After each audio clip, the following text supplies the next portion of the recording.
তাকওয়া কাকে বলে, তাকওয়ার যে পরিচয় রয়েছে, এই তাকওয়ার পরিচয়ের মাধ্যমে আমরা বুঝতে পারবো।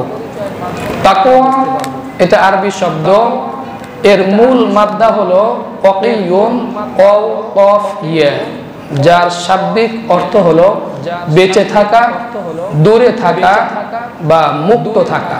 যেরকম ভাবে আমরা নামাজের পরে বা বিভিন্ন সময় দোয়ার মধ্যে বলে থাকি, রব্বানা আতিনা ফিদ দুনিয়া হাসানাতাও ওয়া ফিল আখিরাতি হাসানা ওয়া কিনা আযাবান নার।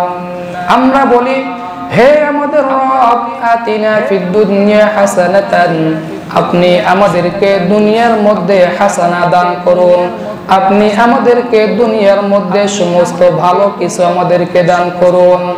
রব্বানা আতিনা ফিদ দুনিয়া হাসানা ওয়া ফিল আখিরাতি হাসানা, এবং কাল কিয়ামতের ময়দান যখন কায়েম হবে, আখিরাতের ময়দান যখন শুরু হয়ে যাবে, আখিরাতের সময় যখন শুরু হয়ে যাবে, ওয়া ফিল আখিরাতি হাসানা, সেই আখিরাতের ময়দানেও আপনি আমাদেরকে উত্তম জাযা দান করবেন।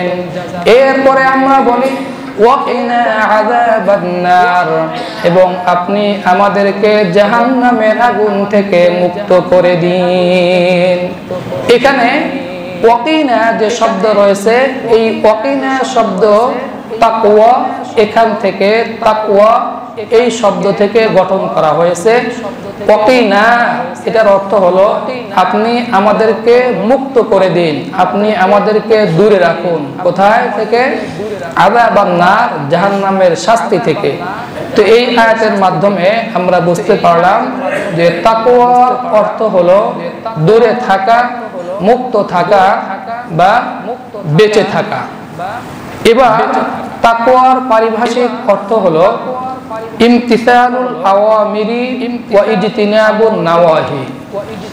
ইমতিসালুল আওয়ামিরি অর্থ হলো আল্লাহ তাআলা যে সমস্ত আদেশ করেছেন, সমস্ত আদেশকে পালন করা, ওয়া ইজতিনাবুন নাওয়াহি, এবং যতগুলো নিষেধ করেছেন, নিষেধমূলক কর্ম থেকে দূরে থাকা, নিষেধ সূচক কর্ম থেকে বেঁচে থাকার নাম হলো তাকওয়া।